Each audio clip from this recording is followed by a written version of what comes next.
علیہ وسلم پڑھیں الصلاۃ والسلام علیک یا رسول اللہ، الصلاۃ والسلام علیک یا حبیب اللہ، صلی اللہ تعالی علیہ وسلم۔ نماز کی چوتھی شرط استقبال قبلہ۔ نماز کے 3 شرائط اب تک بیان ہو رہے تھے: طہارت، ستر عورت یعنی کہ جسم کا چھپانا، اور وقت، نماز کا وقت ہونا۔ اب چوتھی شرط ہے استقبال قبلہ، یعنی نماز کے لیے قبلے کی طرف چہرہ ہونا ضروری ہے۔ مسئلہ: نماز صرف اللہ ہی کے لیے پڑھی جائے اور اسی کے لیے سجدہ کیا جائے، نہ کہ کعبے کو۔ یہ بات آگے کا جملہ، کیونکہ ہم قبلے کی طرف چہرہ کر کے نماز پڑھتے ہیں اور نیت میں 5 نمازوں کی نیت میں کہتے ہیں منہ میرا کعبہ شریف کی طرف، منہ میرا کعبہ شریف کی طرف، منہ میرا کعبہ شریف کی طرف۔ تو مسئلے میں سمجھایا جا رہا ہے کہ نماز صرف اللہ ہی کے لیے ہے۔ کعبہ شریف کی طرف چہرہ، کعبہ شریف کے سامنے سجدہ ہم کرتے ہیں، مگر کوئی یہ نیت، یہ خیال نہ کر لے کہ ہم کعبے کو سجدہ کرتے ہیں۔ آگے فرماتے اگر معاذ اللہ، یعنی اللہ کی پناہ، اگر معاذ اللہ کسی نے کعبے کے لیے عبادت کی نیت سے سجدہ کیا تو وہ خارج از اسلام یعنی کافر ہوا۔ یعنی مسئلہ دیکھیے کتنا اہم ہے۔ یہ چہرہ قبلے کی طرف ہے، رخ کعبے کی طرف ہے، مگر سجدہ کعبے کو نہیں، سجدہ اللہ کو۔ اسی لیے منہ میرا کعبہ شریف کی طرف تو کہتے ہیں، مگر واسطے اللہ تعالیٰ کے یہ بھی نیت میں کہتے ہیں ہم۔ تو خیر یہ ایک مسئلہ، یعنی جانکاری، علم تھا یہ کہ کعبے کو سجدہ کبھی نہیں کر سکتے۔ حرم شریف جانے کا کبھی موقع ہو گیا، مطاف میں نماز پڑھنے کا کبھی موقع، کعبہ سامنے رہتا ہے، بڑا دل مچلتا ہے اس وقت میں، تو یہ مسئلہ اس وقت میں یاد رہنا ضروری ہے کہ خانہ کعبہ یہ ہمارا قبلہ ہے، یعنی رخ کرنے کے لیے مرکز ہے، لیکن سجدہ کعبے کو نہیں، سجدہ صرف اللہ کو۔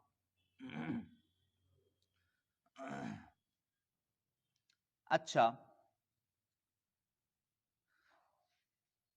بیمار میں، یعنی یہ مسئلہ ہے، بیمار میں اتنی طاقت نہیں کوئی بیمار آدمی میں کہ وہ قبلے کی طرف، کعبہ شریف کی طرف منہ کر سکے، اور کوئی گنجائش بھی نہیں کہ اس کا چہرہ گھمایا جا سکے، تو جس طرف چہرہ ہے اسی رخ پر نماز پڑھ لے، نماز ہو جائے گی۔ یہ بڑا اہم اور اچھا مسئلہ ہے، دیکھیے۔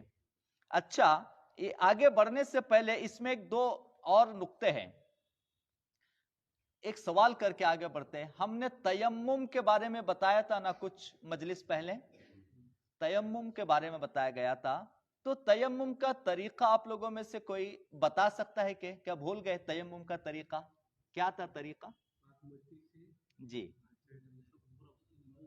جی، مسا نہیں ہے، ماشاءاللہ۔ تیمم میں 2 مرتبہ ہاتھ مارنا ہے، یعنی کل ملا کر پہلے ہاتھ دونوں زمین پہ ماریں گے، پورے چہرے پہ پھیریں گے، پھر ہاتھ زمین پہ ایک کریں گے اور ہاتھ پہ کریں گے۔ مسا نہیں ہے، مسا اور پیر تیمم میں نہیں ہے۔ اب اس میں ایک کیا چیز تھی معلوم؟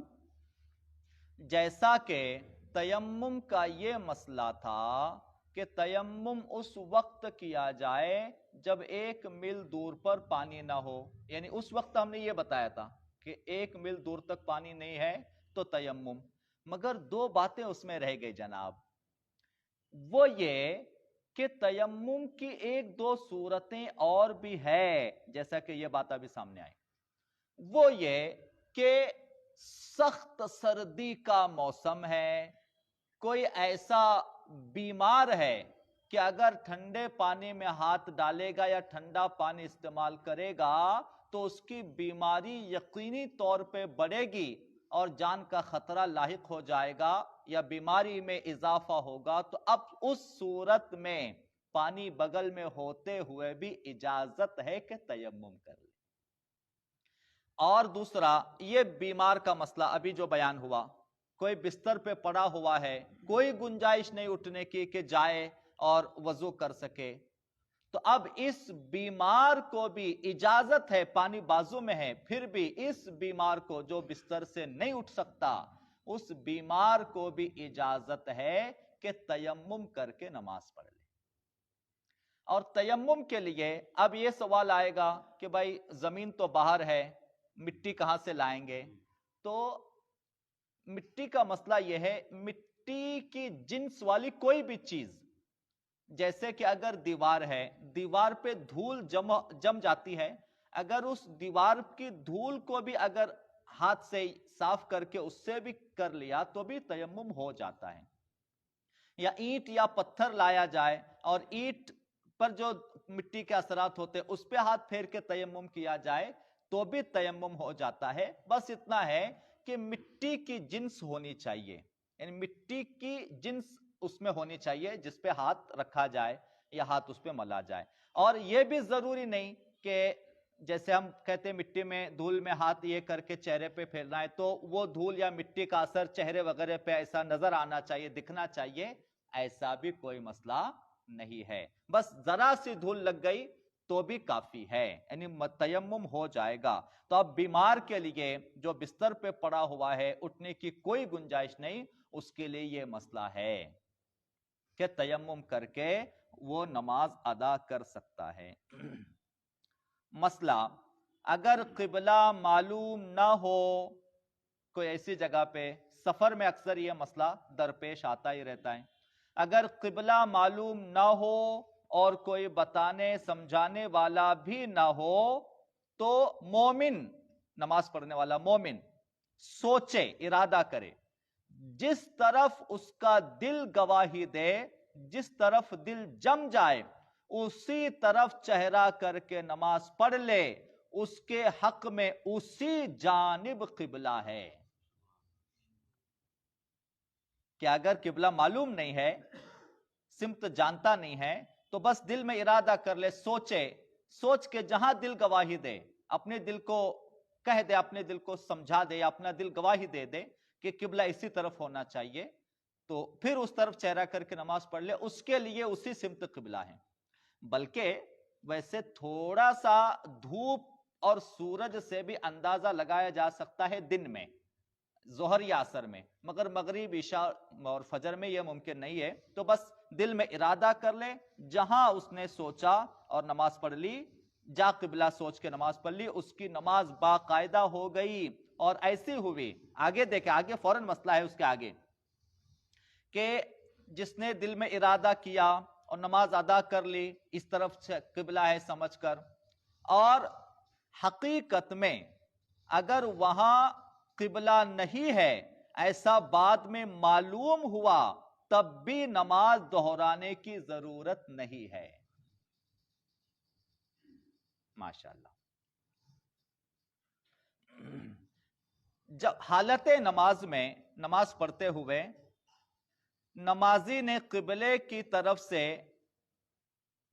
قصدن سینہ پھیر دیا، دیکھیے قبلے کی طرف چونکہ چہرہ ہوتا ہے، چہرہ قبلے کی طرف ہونا چاہیے، حالت نماز میں اگر کسی نے چہرہ یہاں وہاں پھیرا، جیسے کہ ہم سلام پھیرتے ٹائم چہرہ پھیر دیتے ہیں، تو چہرہ اگر کسی نے پھیرا نماز کی حالت میں تو نماز نہیں ٹوٹے گی، لیکن کسی نے سینہ پھیر دیا تو نماز ٹوٹ جائے گی۔ اگر کسی نے سینہ قبلے سے جس کا کسی کا پھر گیا، جیسے کوئی گھوم گیا پوری طرح سے اور سینہ اس کا قبلے سے اگر گھوم گیا تو نماز ٹوٹ جائے گی۔ تو جب حالت نماز میں گھومنا یا ایسے ٹن ہو جانا کہ جس سے سینہ گھوم جائے قبلے کی طرف سے، تو ایسا کرنا منع ہے۔ اگر کسی نے ایسا کر دیا اور اس کا سینہ اگر قبلے سے پھر گیا تو اس کی اسی وقت میں نماز ٹوٹ گئی. اور اگر بلا قصد پھیر لیا، ہاں اچھا، یہ اگر قصدن پھیرا تو ہے، قصدن یعنی کہ جان بوجھ کر، اور بلا قصد یعنی کہ انجانے میں یا کسی مجبوری میں پھیرا. مجبوری میں پھیرا تو نماز ہو جائے گی. مجبوری میں ابھی بہت ساری باتیں ہیں، ویسے ابھی چونکہ 11 منٹ ہو چکے ہیں، انشاءاللہ کچھ باتیں عرض کی جائے گی کل کہ مجبوری سے مراد کیا، کہ جس صورت میں قبلے سے پھرنے کے بعد بھی نماز نہیں ٹوٹتی، وہ چند باتیں ہیں انشاءاللہ، چونکہ 11 منٹ ہو چکے، کل انشاءاللہ بیان کی جائے گی. اللہ تعالی ہمیں علم حاصل کرنے اور اس پر عمل کرنے کی توفیق عطا فرمائے. ان اللہ وملائکتہ یصلون علی النبی یا ایہا الذین آمنوا صلوا علیہ وسلموا تسلیما. اللہم صلی علی سیدنا و مولانا محمد وعلی آل سیدنا و مولانا محمد وبارک وسلم. سبحان ربک رب العزت عما یصفون وسلام علی المرسلین والحمد للہ رب العالمین.